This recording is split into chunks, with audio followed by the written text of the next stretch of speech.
हो. प्रवृत्ती मार्ग आणि निवृत्ती मार्ग असे दोन मार्ग आहेत. प्रवृत्ती मार्ग म्हणजे गृहस्थाश्रम, निवृत्ती मार्ग म्हणजे संन्यासाश्रम. गीता ही केवळ प्रवृत्ती मार्गासाठी सांगितली, फक्त ग्रस्ताश्रमासाठी सांगितली. श्रीकृष्ण महाराज बी ग्रस्तच होते, ग्रस्ताश्रमीच होते, आणि अर्जुन बी ग्रस्ताश्रमी होता. सांगणारा बी ग्रस्ताश्रमी, ऐकणारा बी ग्रस्ताश्रमी.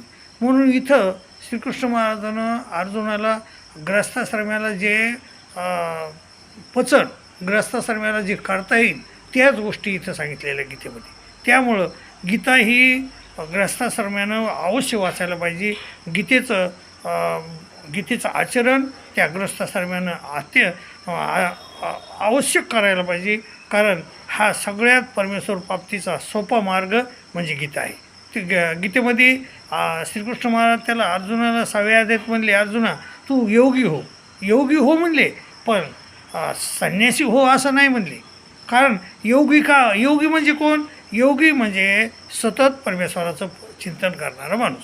काम म्हणजे दळिता कांडिता परमेश्वराचं चिंतन करणारा माणूस म्हणजे योगी. आणि योगी का हो म्हणले? कारण तपस्यापेक्षा बी योगी श्रेष्ठ आहे, ज्ञानीपेक्षा श्रेष्ठ आहे, कर्मयोगीपेक्षा बी श्रेष्ठ आहे. ते म्हणले तपस्वी भेदिक योगी, ज्ञानी भेपी मतोभिक, कर्मी भेच्छाधिको योगी, तस्माद योगी भव अर्जुन. आणि ते म्हणले अर्जुना, ज्ञानीपेक्षा, कर्मयोगापेक्षा, तपस्यापेक्षा योगी श्रेष्ठ आहे. त्यामुळं अर्जुना तू योगी हो.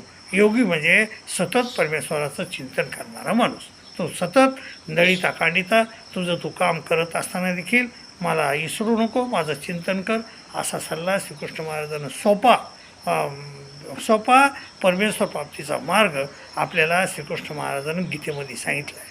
मायबापो, तो अनुसारा आणि आपलं भलं करून घ्या अशी मी तुम्हाला नम्र विनंती करतो. आणि दुसरी एक विनंती करतो, जर तुम्ही ह्या चॅनलवर नवीन असाल तर सबस्क्राईब करा, शेअर करा, लाईक करा अशी विनंती करतो. आणि तुझी रजा घेतो. दंडोत प्रणाम, दंडोत प्रणाम. जय हरी, जय हरी, जय हरी.